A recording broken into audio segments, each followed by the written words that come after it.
नमस्ते। आज हम एक ऐसी कहानी की पड़ताल करेंगे जो सिर्फ एक धार्मिक कथा नहीं है। सोर्स मटेरियल के मुताबिक ये एक ऐसा टूल था जिसका इस्तेमाल समाज में पावर और कंट्रोल यानी कि शक्ति और नियंत्रण स्थापित करने के लिए किया गया। और देखिए ये बात कितनी पावरफुल है। ये कहानी केवल आस्था की नहीं है बल्कि सत्ता, नियंत्रण और शोषण की भी है।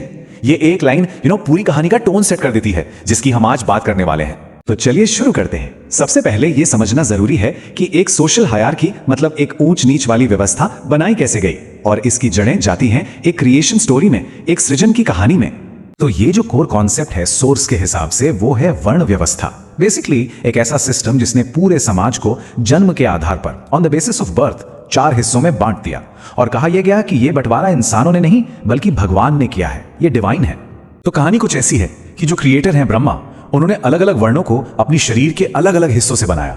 मुख से निकले ब्राह्मण मतलब पुजारी और विद्वान, भुजाओं से क्षत्रिय जो योद्धा थे, जंघाओं से वैश्य यानी व्यापारी और पैरों से शूद्र जिनका काम मेहनत मजदूरी करना था।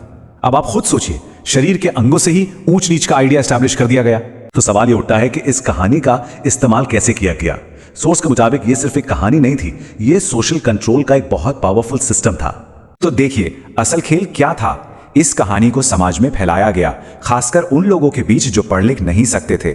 और मैसेज क्या था कि जो ऊंची जातियों, खासतौर पर ब्राह्मणों को प्रिविलेजेस मिले हैं, जो स्पेशल राइट्स मिले हैं, वो उन्होंने खुद नहीं बनाए, अरे वो तो सीधे भगवान ने दिए हैं। और इसी से पैदा हुई जिसे कहते हैं मानसिक गुलामी।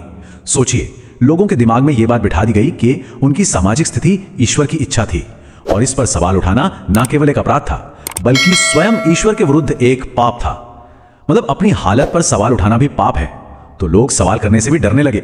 और ये कंट्रोल सिर्फ एक आइडिया तक सीमित नहीं था, इसके लिए बाकायदा नियम बनाए गए। शूद्रों को बताया गया कि उनका तो मकसद ही एक है, ऊपर के 3 वर्णों की सेवा करना।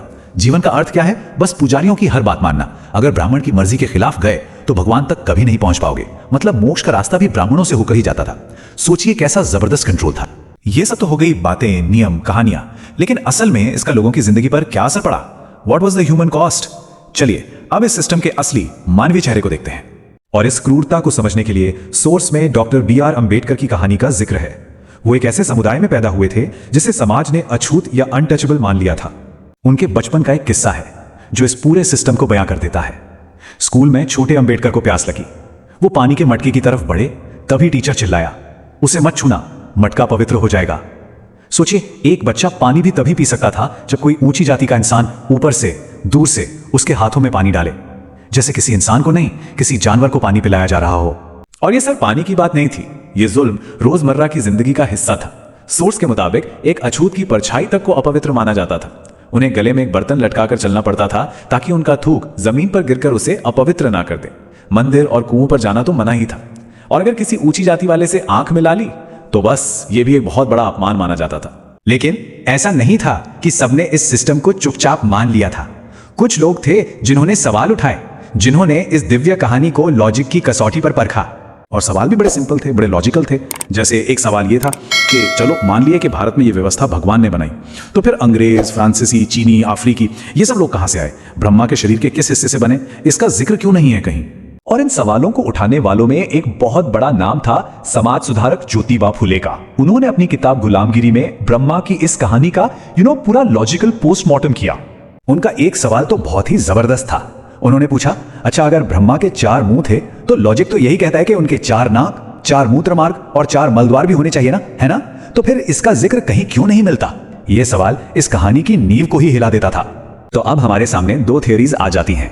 एक तरफ है पौराणिक कहानी कि 4 वर्ण ब्रह्मा के शरीर से बने, और दूसरी तरफ है फूले का हिस्टोरिकल थियोरी कि जिन्हें ब्राह्मण कहा जाता है वो असल में ईरान से आए आर्यन हमलावर थे।